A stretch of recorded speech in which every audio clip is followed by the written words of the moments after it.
গাজীপুরের কোনাবাড়ী এলাকায় একটি মিষ্টি কারখানায় অস্বাস্থ্যকর ও নোংরা পরিবেশে মিষ্টি উৎপাদনের অভিযোগ উঠেছে।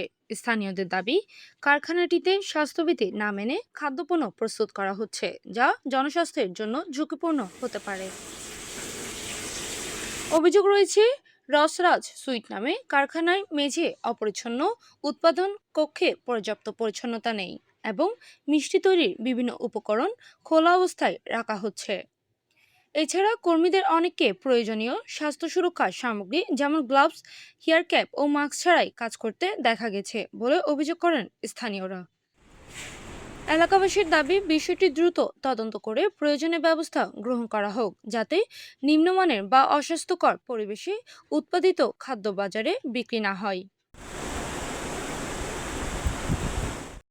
এ বিষয়ে সংশ্লিষ্ট কারখানায় বিক্রম ফোনে বক্তব্য জানতে যোগাযোগের চেষ্টা করা হলেও তাৎক্ষণিকভাবে কোনো বক্তব্য পাওয়া যায়নি। অন্যদিকে বাংলাদেশ নিরাপদ খাদ্য কর্তৃপক্ষ ও স্থানীয় প্রশাসনের কাছে অভিযোগের বিষয়ে তদন্ত করে প্রয়োজনীয় আইনগত ব্যবস্থা নেওয়ার দাবি জানিয়েছেন সচেতন নাগরিকরা। মাহমুদ জসিমউদ্দিন খানের পাঠানো তথ্য ও ভিডিও চিত্রে PI ৭২ টিভি।